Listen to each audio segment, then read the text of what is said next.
This is the Chasing Tomorrow podcast with Joe Gagnon. We bring you captivating conversations that will inspire all of us to go after our own version of a high-performance life.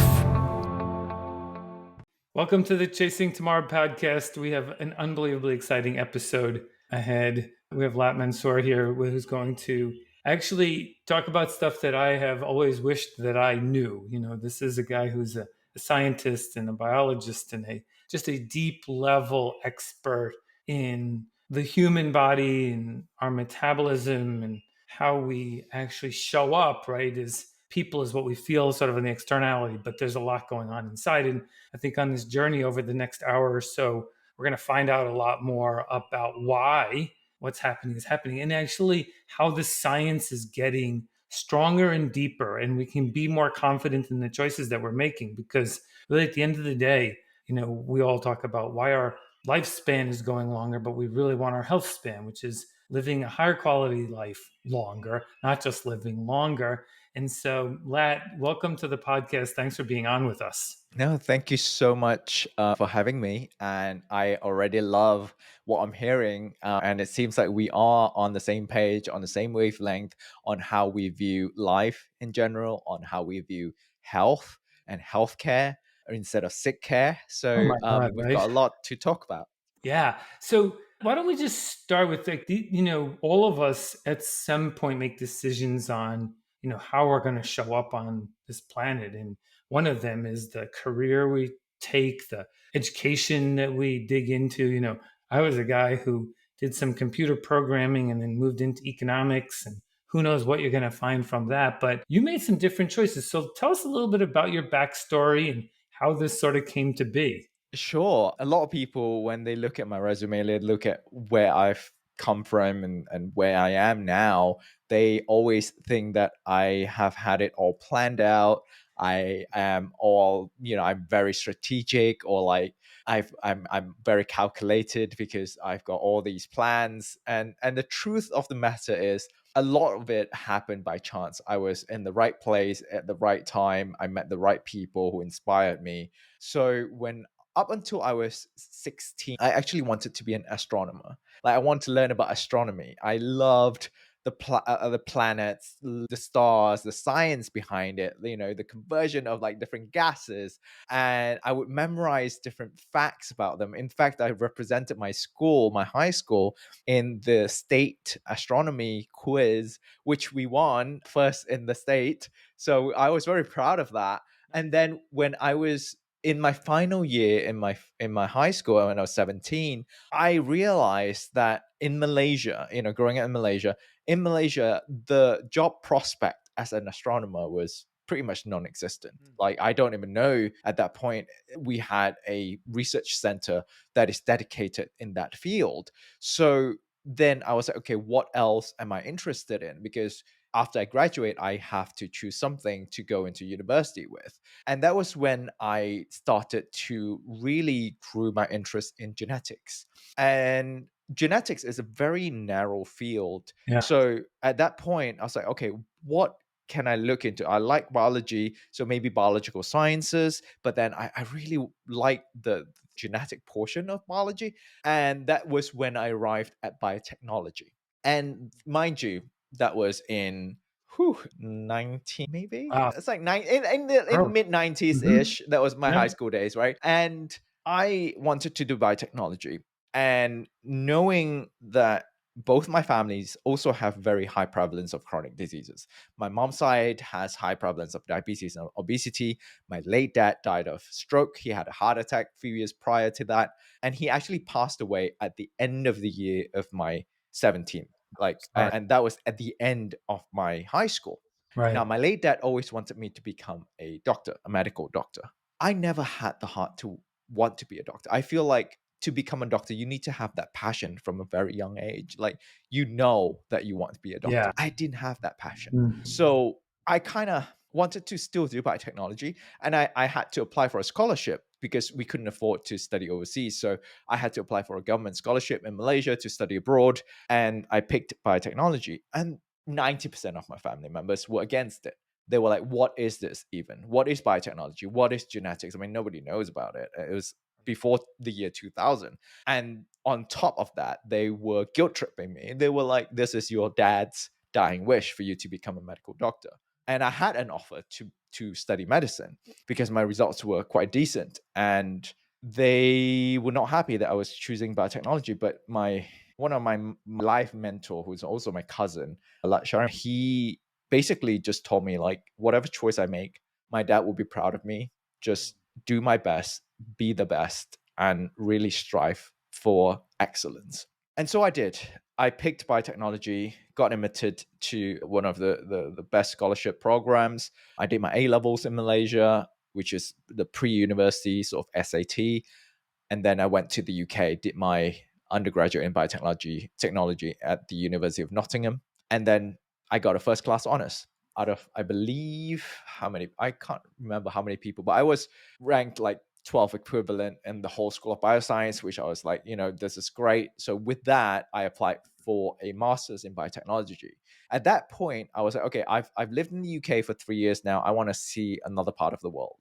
And throughout my life, the main means for me to see the world would be through my education because I couldn't afford to just go travel. So in order to go to another country, I just have to like be accepted into a university, get a scholarship, get them to pay for that. So I decided to go to the US. And at that point, I was like, I didn't know anything about the US. All I knew was, okay, New York. Of course, everyone knew about New York. I was like, okay, let's apply to New York. I literally Googled best university in New York and look at biotechnology courses. Turns out Columbia University had a master's in biotechnology. I applied, I got in, even though I didn't have a GRE because it says GRE optional. I got very lucky to have been accepted just with my undergraduate degrees.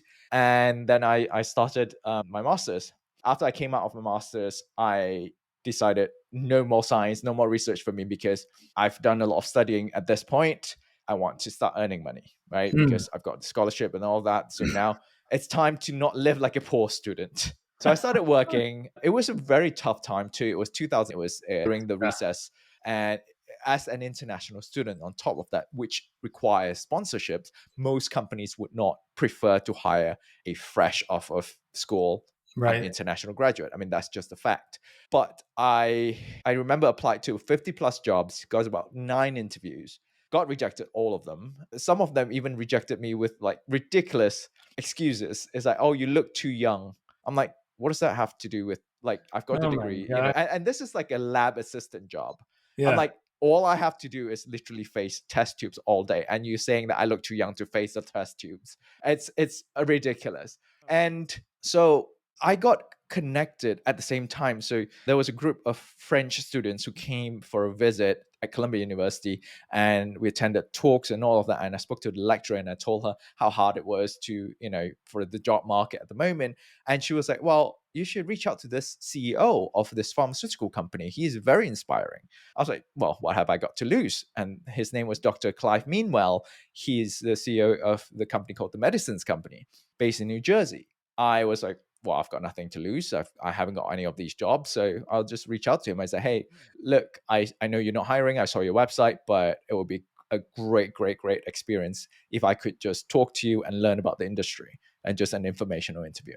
Turns out he was one of those CEOs who read his own emails, and he said, yeah, come on in. And he CCs his HR, arranged for me to meet the global head of R&D, Dimitri, who happened to be there. He's usually based in Europe, and he also got his PhD from Oxford. And this is how it ties it all back in to how Yep. I got my PhD in Oxford. So he told me at the end, like, Dimitri was like, I believe everyone deserves a chance, even if you're an international student, even if we need to pay for a sponsorship to hire you.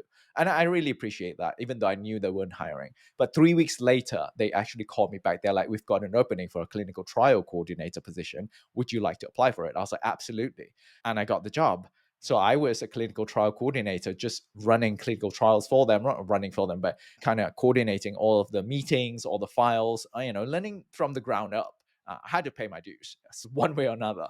And 6 months later, I got promoted. The co-founder of the company, Helmut, he's also the chief information officer. He met me, through one of the colleagues. He liked me, and he said, would I like to work for him in his team doing consulting work from the Munich office, which I agreed. And then they flew me to Munich, worked for them for a year. And because Helmut has a PhD, he used to work for Roche. Dimitri got a PhD from Oxford. Clive has a medical degree. I feel like they all have advanced degrees, but they're all also so entrepreneurial. So they inspired me to want to apply to go back to school for a PhD, because I want to really be hands-on in the business, in the industry, and really have impact in people's lives. But at the same time, I don't want to stay in the lab, but having that credential helps me achieve that. And these people showed me how you can do that. And so I decided to apply to Oxford and Cambridge, only two schools, because I thought I really liked this job in Munich. I was living alone for the first time in my life, in my own place. And I really enjoyed that freedom and the financial freedom. And I loved the job. I had great colleagues. I'm learning new things every day. So, but if I get through to these two schools, one of these two schools, they're great schools. So, I can just let fate decide at that point. And it was in 2010, December, a few weeks before Christmas, I got the email from Oxford that I got accepted. Wow, that was And awesome. I called my boss right away. He was on holiday. I called him anyway, just to tell him the news. He was very excited. The CEO, Dr. Clive, was very excited too, because he's British. So he was very proud of me. And then they gave me a part-time assignment while I was doing my PhD. So I had the scholarship, Oh, and I amazing. got a scholarship after that from Malaysia as well. So I got a scholarship and then a part-time job or part-time gig from this pharmaceutical company while I was doing my PhD. So my PhD from University of Oxford was in physiology, anatomy, and genetics, looking specifically at the metabolism of type 2 diabetic heart in Okay. hypoxia, which is low Mhm. oxygen environment. Yep. And I did that for 3 years, finished my PhD on time, graduated, and then I went straight into industry. I went back to Southeast Asia, worked for a diabetes management program for a year and a half, and then came out, started my own company, ran my company on health tech and chatbot for a year and a half.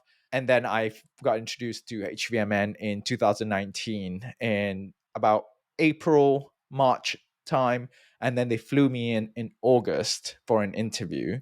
We've been speaking till since April's time, and they were hiring. They were looking for someone to run their $6 million Department of Defense contract that they Yeah. just got, using Yep. exogenous ketones to improve physical and cognitive performance. So they hired me. They offered me the job at the end of that interview week, and I joined them in October. And I became the research lead and the PI of this project that just wrapped up last year. Actually, it was supposed to be a 2.5 year project, but it got prolonged because of the pandemic, and it was, Mm. all the things Yeah. being shut down, and it was difficult to recruit participants in person and all of that.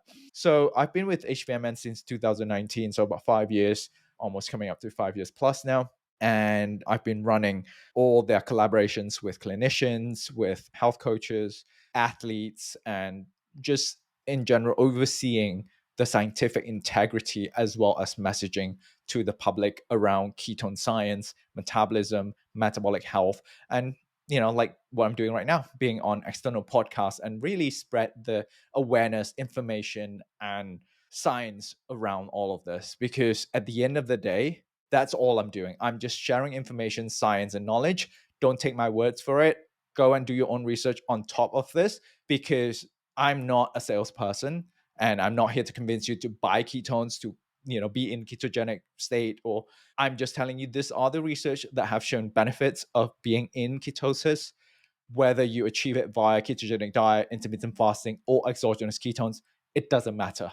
You find your cadence, you find the thing that makes you most consistent, and run with it. Yeah. That's amazing. What a journey. I want to get to the ketones in a second. So, when did it become obvious to you through this journey that you were going to really get into sort of that which connects to our lifestyle Mhm. more than just sort of the like? Because if you stay in the type 2 diabetes world, you can focus more on sickness, right? And just Yes. maintaining how do people survive that with some medication or other choices. But then there's the other side of this, which is healthy living, right? And then optimized living, which is then where ketones start to fit in. But when did it become more obvious to you that that was more where you wanted to put your effort and energy?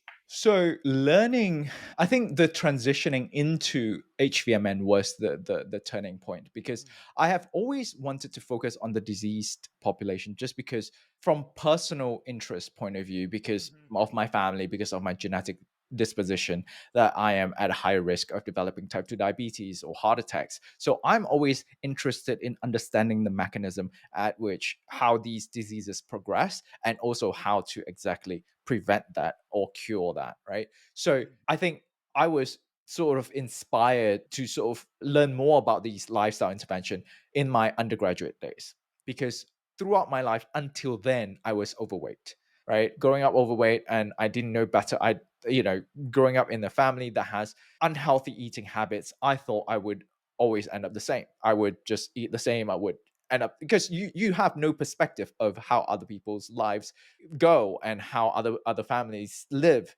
So at the end of the day, what you see and what you have gone through by experience is what you think is the norm, but in fact that may not be the healthy norm, right? Yep. So that the more I learned about biotechnology, the more I learned about metabolism and physiology, that was when I realized that I can do something about it. I started exercising.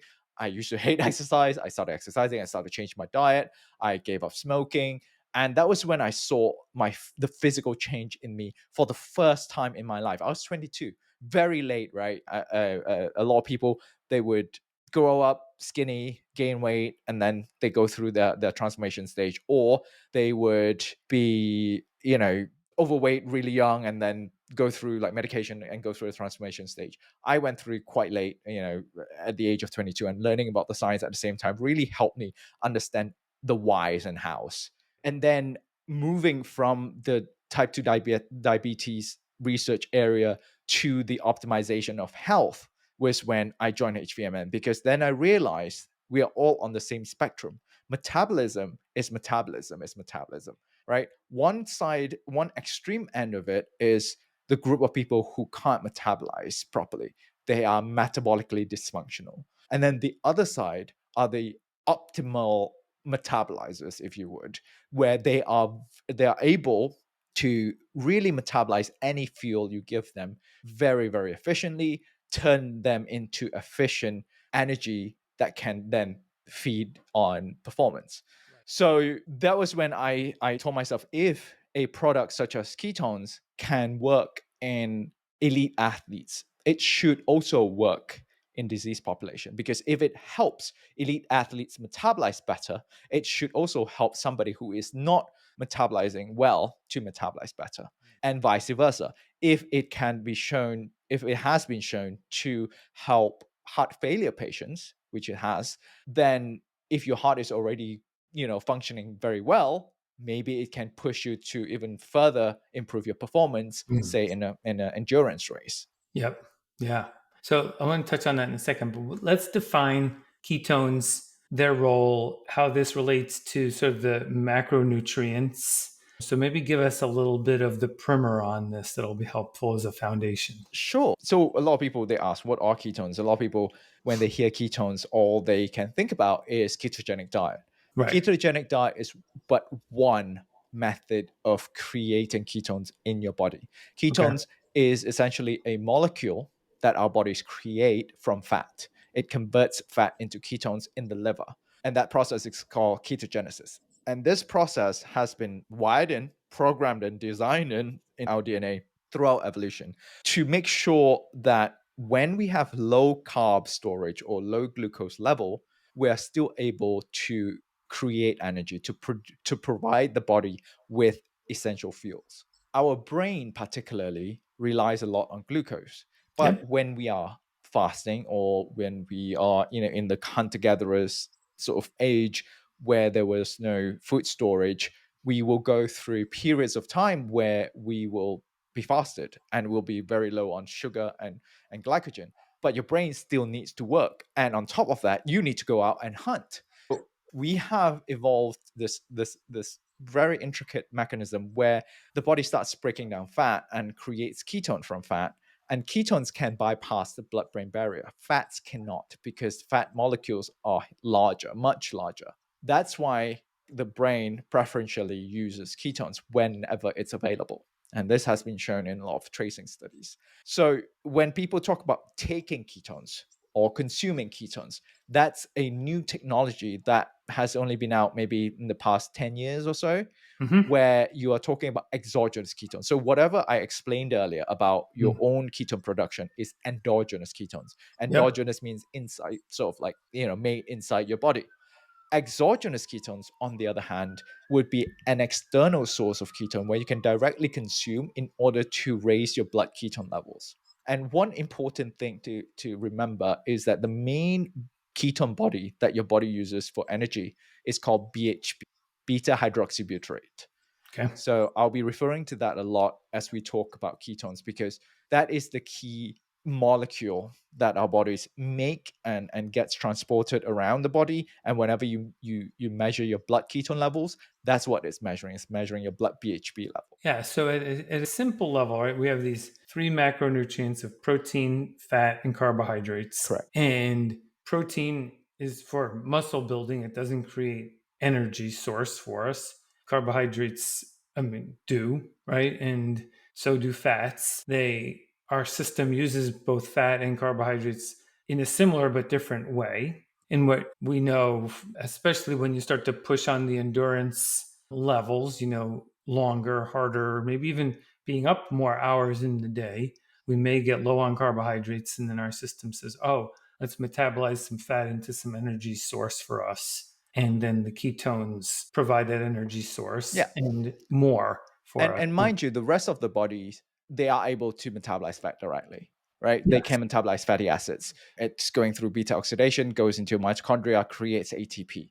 But the brain cannot do that because the fats can't get through the blood brain barrier. Proteins, to a certain extent, if we are really, really, really low on substrate, proteins can create energy, but your body will always prioritize everything else because of the importance of protein being building blocks of so many different important enzymes, hormones, and muscles. Yes. And your Right. body will Yes. always try to reserve them instead of burning them. Whereas glucose and fats are used primarily as fuel source. And ketones comes in when you are low on glucose and your brain needs energy. Now, why exogenous ketones, right? Because as I said earlier, the only way for your body to create ketones is when you're low on sugar. And when you're low on sugar, it's the insulin. So insulin prohibits ketogenesis. If you have sugar, it increases insulin. It sends a signal to your body saying that, hey, we've got enough sugar, we've got enough energy, we don't need ketones. It shuts down ketone production.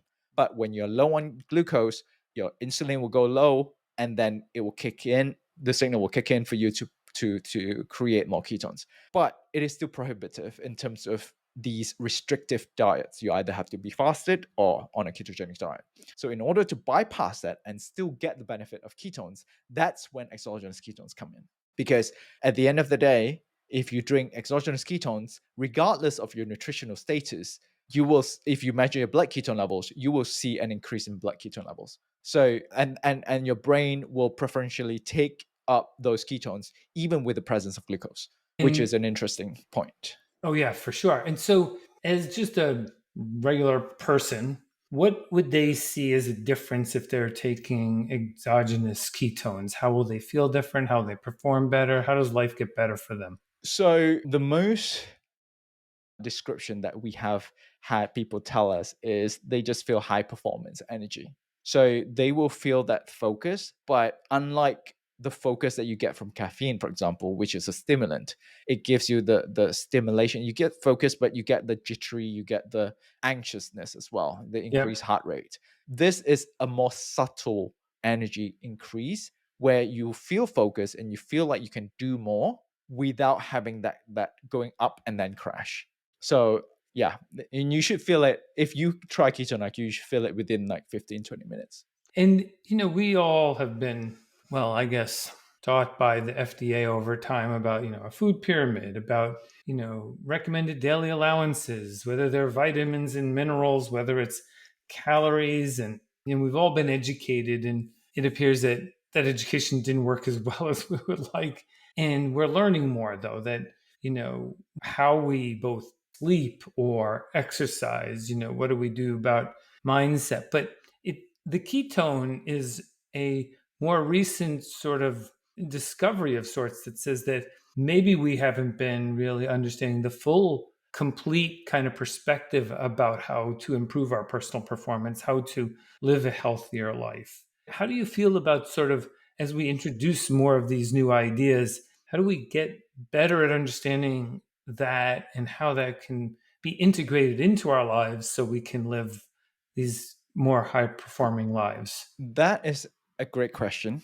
And I'm glad you brought up FDA pyramid, because through that, I think the lesson to be learned there over the past decades would be the fact that even though this pyramid is what is recommended to us, we still see a huge increase of chronic diseases year after Yeah, year, right. showing us that there's no one size fit all diet. Everyone's metabolism is different.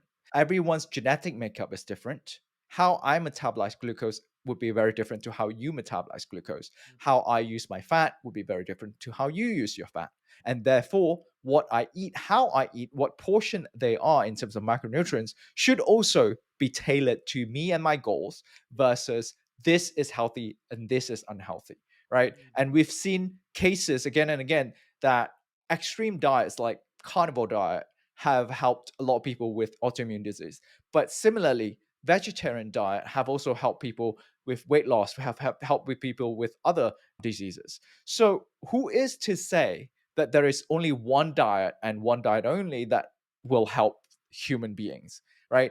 So I think the key here is to first and foremost know your body well. And there are so many things that we can do to measure to understand our bodies well now. You can do your blood markers, you can measure your activity, you can measure your heart rate, you can measure your sleep. And with all those measurements, you need to trial and error and figure out what food, what diet, what lifestyle suits you best, but not only just suits you best, but also in line with your goals. Because if you are inconsistent in that lifestyle, you will not achieve that goal. So you want to choose something that is doable, consistent for you, but also help you move an inch closer every day towards that goal.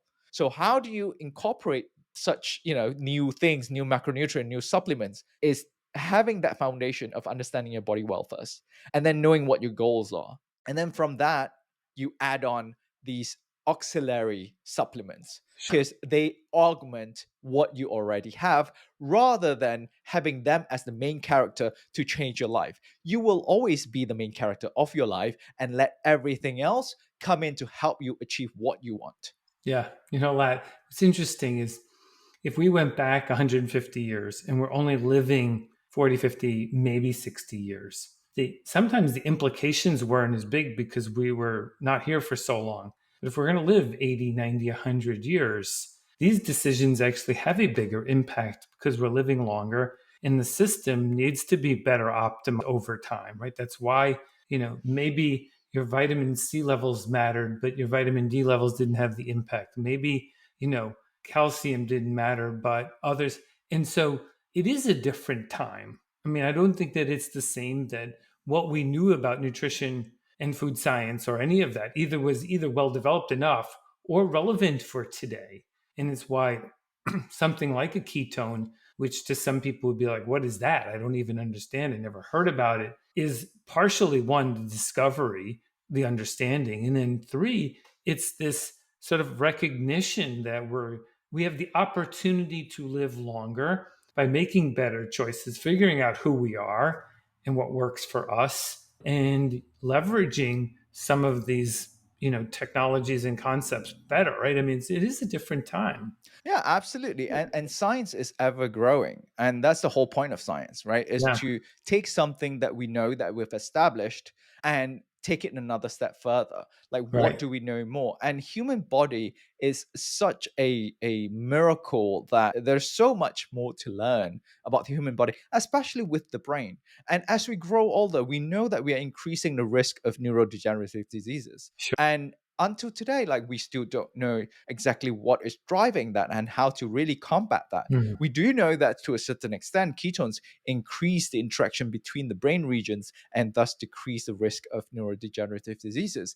but still, like, overall, like, there is still so much more to be done and investigated in Mm. order to really understand how the brain works. And it's the same thing. I can talk about any other organs. It's like it's the minute details, the biological, biochemical reactions, and it's never a straight line. It's never a direct pathway or an equation, a chemical equation. It's always a flux. When you change something in the body, there's always something that counteracts it. There's Sure. always something that compensates for it. So when you block something, you need to understand what gets triggered instead. What is the compensatory mechanism? Is it more harmful, or does it, is it not too bad? The pros and cons. And no one thing. I don't know any, like, I don't know everything. Like, Right. doctors don't know everything. Sure. Scientists don't know everything. Like, we all have our own domains. And that's why it's so important to have conversations between these groups and between the different experts, because we are but humans. There's only so much we can learn, we can store in terms of knowledge, and there is only so much time we have on this earth. So that's why collaborations are important. Yeah. Would you say that we're at a point where if you have an intention to live a healthier life, and that would be defined as better function, more vitality, more resiliency, less chronic disease, if you took, say, maybe the anomalistic off the table for a second, something that we just, there's a cancer cell that we couldn't figure out at the moment, but the rest of our lives, do you think we're at a point where we can figure out a good path for ourselves, like make good choices and know enough that we can improve? How do you feel about where we are in that life cycle of knowledge? I think we are at a point, especially post pandemic. I feel like there is a huge push or a huge urge in general for people to know more about health, know more about science, to know more about themselves, and make people more aware about the limited time that human beings have. Because a lot of us, might have lost our loved ones or whatever in a very short amount of time, Yeah. and unexpectedly on top of Yeah. that made us realize that, hey, like, we can just go in a blink of an eye. Right. So let's so not even as complicated as like putting into different buckets, like you've just put it very nicely, like, free of chronic diseases, like vitality, all of that. Those are great, but on an even simpler level, just simply think of what you want to do when you open your eyes, when you wake up. Like, Mm, you want to be able to spend time with your loved ones, with your children, with your whoever, with your friends. You want to be able to run around. You want to be able to go to the park. You want to be able to hike a hill, like just around the corner, without right. panting, without feeling like you're gonna collapse, stuff like that. And most of the time, me included, we need to be reminded of those little things that we take for granted. Yeah, Like, we just especially need to appreciate. as we're early in our lives, who don't feel that we're going to age, right? Because that's someone else and not going to be us. And then we show up there and then we're like, oh, oops. I think I was listening to one of your Instagram posts and it was a bit of, I've heard that, let's say it's your mid 30s where mitochondria production starts to decline. There's a point at which, sort of evolution has said, your value is de minimis because you've procreated. And so the system itself naturally declines. And the question is, can we change the slope of that curve over time? Can we push it out so that the decline is a very long period of time and very modest by the choices that we make? I talk about my five simple pillars. They're the nutrition, the sleep, our mindset, our community, and our exercise. And those five pillars of our life, what are we doing about them each day? And maybe when you're 21, we can repair ourselves pretty easily. But as we go later, we have to be really mindful and conscious about that. And is that part of what we're trying to work through? Is that there is decline that's going to happen? What are we going to do about it? Yeah. Yeah, exactly. It's one thing to expect it already, to know that it's going to happen, and it's another to be prepared for it. Yeah. As yeah, it's nice to put it aside and not think about it until you have to deal with it. It's nice because you live in the moment, great, but you can still live in the moment but also prepare for the future. Yeah, I think it's good. And so, as you think about that, this idea of, well, I think maybe we should just acknowledge that humans are sort of a problem, right? We know good for ourselves, and we know what's, like everyone knows you shouldn't smoke, and we still have people smoke, for example. So sometimes we're not that good to ourselves, and so sometimes having some solutions that are easy to embrace are good, So maybe it's good that we can make a protein shake because it's easier to just get a big bunch of protein. But the same thing with the ketone is that maybe this is a way for us to, like, because getting into ketosis and fasting might be just too hard for some people. How do you feel about, some of these sort of techniques and methods that help us get over a little bit of, the general sort of behavioral resistance that life seems to put in our way? I think they're great. I mean, Mm. these hacks, Yeah. they are tools, Yep. useful tools, but you need to look at them as such, Right.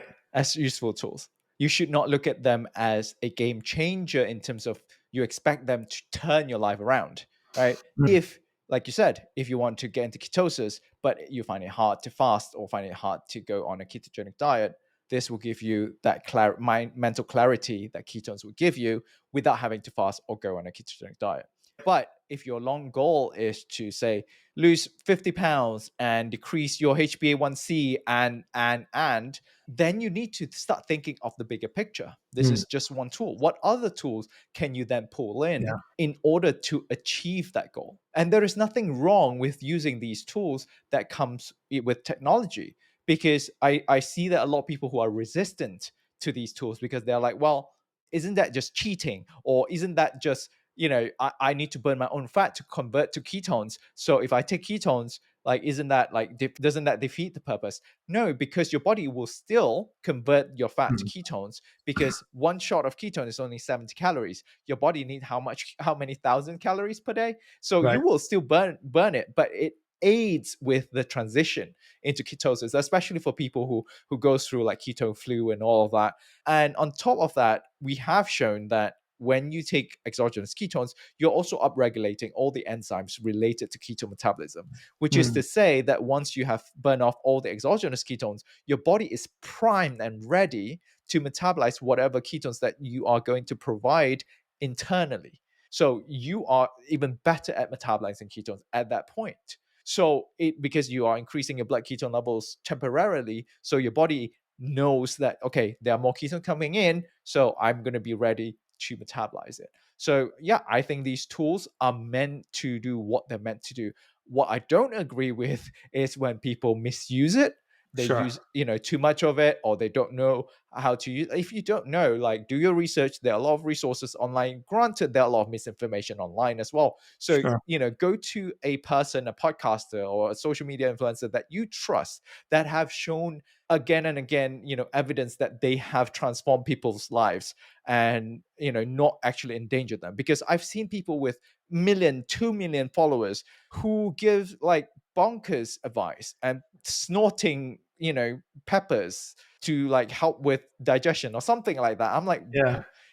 some things that just doesn't make sense. Right. Yeah. Remember the book, The Art of War, and it said, know your enemy. Yeah. The better you know your enemy, the better, the more successful you are.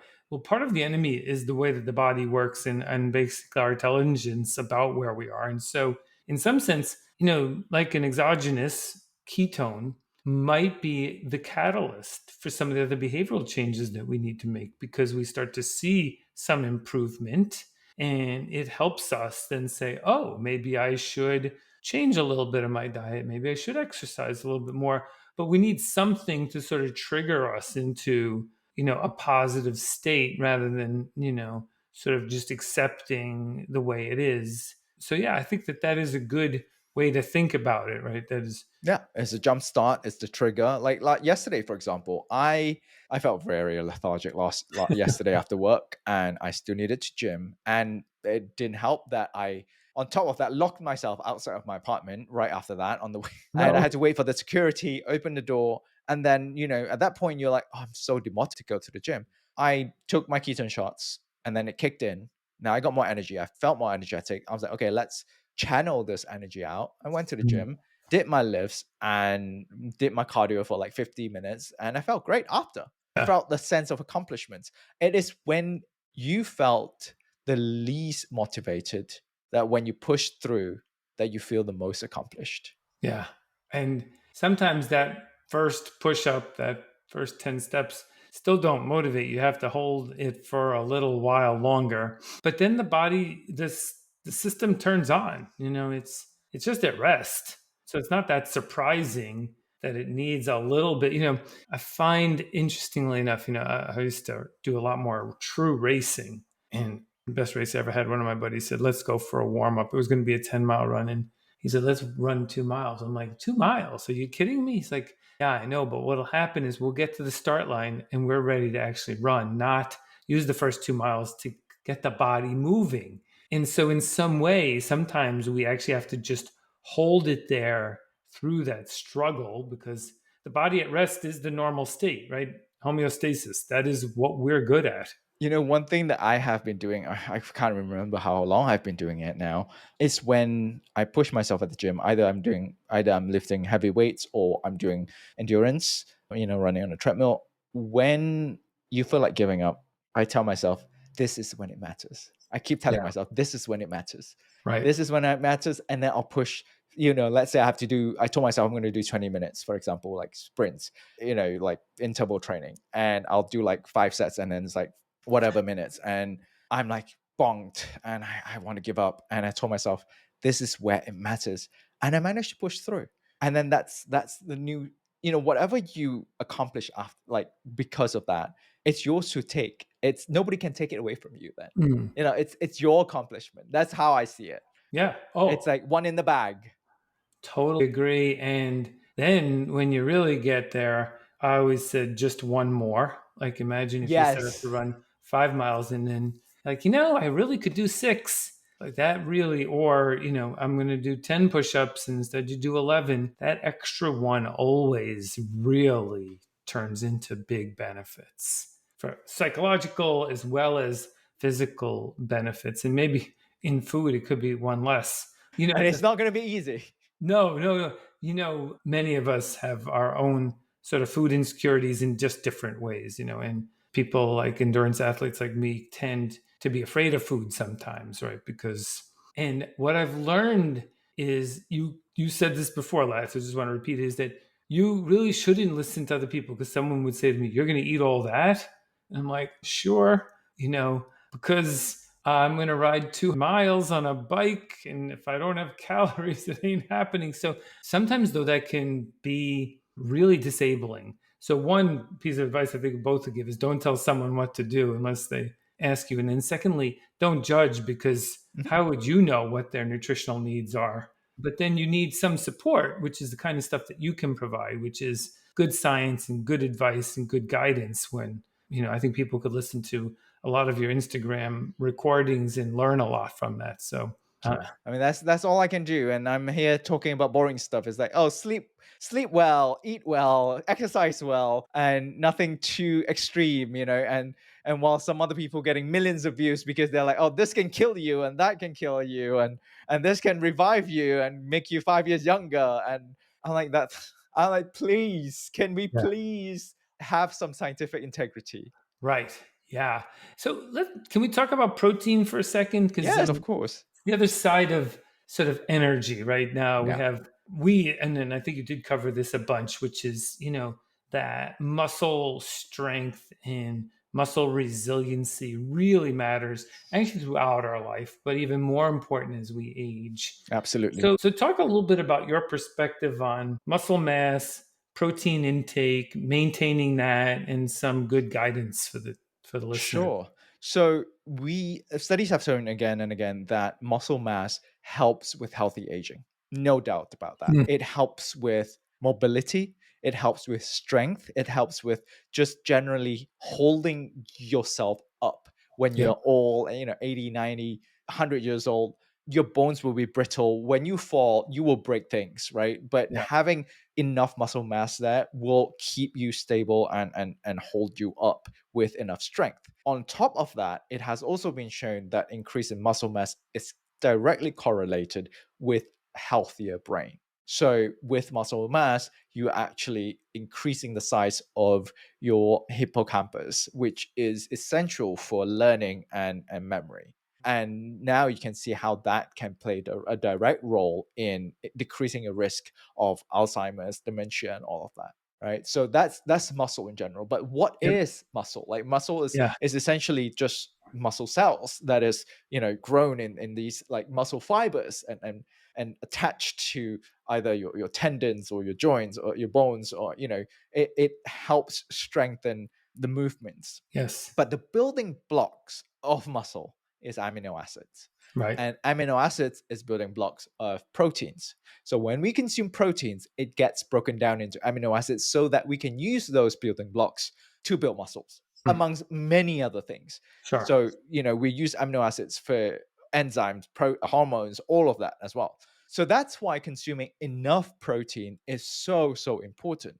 And I've done a content piece on this, and with the research that I did, they are recommending up to 0.8 to 1.2 grams per pound of body. Yeah. Some people commented on that. It's like, oh, you mean per kilogram? I'm like, no, per Oh, pound of body weight, because they're like, oh, that seems a lot. yeah. But that's actually what the research showed. Yeah. You need that much because, and if you think about it, I'm 170 pounds, so I take in 170 grams of protein a day, and that's not actually a lot. It's like I'll have a pound of ground beef, and they'll probably be half of what I need, more than half of what I need already. And then Yep. I'll have a protein shake, that's another 25 grams. I'll have a few eggs, that's another like 20, 30 grams. So it's right there already. And with the other vegetables, if I take sweet potatoes, it has a bit of protein in it. If I take some berries, it has some proteins in it, and I'll make up the 170 grams easily. It's not as much as you think. But of course, if you're having boiled chicken breast without seasoning, that would seem like a lot to chuck, because 100 grams, I believe, is like 20 grams of protein. So that's a lot of chicken breast. Yeah. Yeah. And so the protein does synthesize directly into our muscles, right? So if we're under proteined, it's hard to maintain or build muscle, Yeah, correct? absolutely. And that's when you notice your recovery is being shot. Because when you work out for a hard, that soreness, you work out and the recovery will become slower and you'll find it harder. And it will also increase the risk of you injuring yourself Yeah. as you push, day after day. So that's why it's so important, not only like to build, but also like really recover so that you can go back and do the same thing the next day. Yeah. We all know this that we should be label readers. We should become a little bit educated and, if necessary, Google to figure out. Like protein shakes are great, but be careful to take ones that have less ingredients. Anything I think we would agree probably that maybe any packaged food with less than 7 ingredients probably means that it doesn't really have anything bad. There's mostly food in there, right? Yeah. And then, but if you see something like silicon dioxide, or you see some of these other, just read about it and see if that's really what you want to put in your body. But there are clean foods all over, even if they're packaged. Yeah. It's great to eat unpackaged food whenever we can, but a protein shake for everyone here. I've found that once I started really doing that, it can curb your appetite nicely if that's one of the things you're trying to do. And you know what, 25 grams is 120 calories. It really is a very efficient way to get protein, but make sure it's clean if you're doing that. Yeah, and protein does contribute greatly towards your satiety for sure. And I absolutely resonate with what you said on the less ingredients, the better. But I Mm. just wish these companies which are doing clean foods can price it cheaper, because Yeah. they don't come cheap. No, I think we all, there's 21 meals in a week. we could probably all say that there's three or four of them. We're probably not proud of what we eat, so be it. It's okay if we're eating 17 or 18 of them very well. We're probably doing fine in a week. But I won't eat a Twinkie for two reasons. Number one, it has 31 ingredients. Wow, I did not know that. I And haven't number had Twinkies two, for years. it actually has beef fat in it. So it's not even a vegetarian thing. You think it would be, a cake is got maybe butter, but yeah, I was always thinking like, how could it take that many ingredients to make a baked good, Like so that's when we probably should, if we had to have a Twinkie in the middle of a race because there was no other calories, it'd be okay. We would survive that. But there are some of these over processed foods that really don't do our nutritional balance well or help us out. Yeah, I mean, how do for you feel sure. about over processed? What's your Oh yeah, perspective? no, I 100% should avoid processed food altogether. Yeah. Always go for whole foods. In fact, this week I have a scheduled content shoot with my director of social media. A few of the topics are like GMO foods versus non-GMO, and then in terms of like whole foods versus like processed foods and dairy, inflammation and whatnot. Like, so it'll be very relevant to everyday people because it's something that we see every day and we eat, maybe consume every day. And at the end of the day, I think always go with whole foods, stick to your goals, like what contributes to your goals, and yeah, and look for the sources of your food, like if they are from clean farms and don't use a certain like the overuse of pesticides and herbicides and whatnot. Yeah, so maybe that we'll get close to wrapping up here. What that sounds like your bit of advice, but what kind of advice do you give, both from the ketone side, but all the way through nutrition and lifestyle choices? Because we both know that what we choose to do has a direct impact on how we live. So how do you want people to think about that? I think I would reiterate your five pillars because it's very similar to my understanding and my values in Yeah. life. I will always prioritize my sleep, my nutrition, my movement or workout, and then your Mindset and community mindset and matter. community. I think mindset and mentality, that's especially important, something that I've Mm, only learned in the past few years. Meditation and being aware and being mm, able to take yourself out in this busy day or a busy environment and just calm yourself down and look at it from a third person point of view, to know that this life is temporary and that there are things that are in control and there are things that they're not in control. There's no point in stressing over things that you can't control. Put one step in front of the next, one day at a time, in things that you can control, and you'll be happier. yeah. And then, obviously, community, friendship, society, that definitely plays a role because loneliness has undoubtedly been shown to correlate with higher mental illness as well as depression and all of that. And, we always end the episode, the name of the podcast, Chasing Tomorrow. I know we live in the present, we do. So we love that. But it's also this leaning into the future. So, what is Chasing Tomorrow for? What's your tomorrow look like, Lat? What are you looking forward to over the next few years? I am looking. I think we talked briefly earlier. How I see the ketones being used in different therapeutic areas. I think Yep. one of the things that really excite me is the current conversation with the university in Denmark, who is going to use ketone IQ to treat 250 heart failure patients for 30 to Mm, 60 days. And because of my personal interest in cardiovascular disease, since my late dad died of stroke and had heart attack before that, it will be a game changer to have a food product that can essentially help heart failure patients. And given that cardiovascular disease is also the number one killer in the world, and the healthcare costs associated with it is also tremendous. And if we can save some of those healthcare expenses and channel that back into either research or help people who are in need or in education or in poverty, that would be something that for once we're like, okay, that's a future that's worth looking forward to. that's exciting. Well, Lat, I really appreciate your time, your science based thinking, your personal experience. As as scientists must be sometimes hard because you sometimes know what you should do and you're working through the same struggles we all do, even with the knowledge that you have. Absolutely. So thanks for doing what you're doing. We all appreciate it. We all benefit from it. You can follow Lat. What's your Instagram handle? At Latt Mansor, Lattmansor. There you go. And of course, Ketone IQ, fantastic product. I've used it.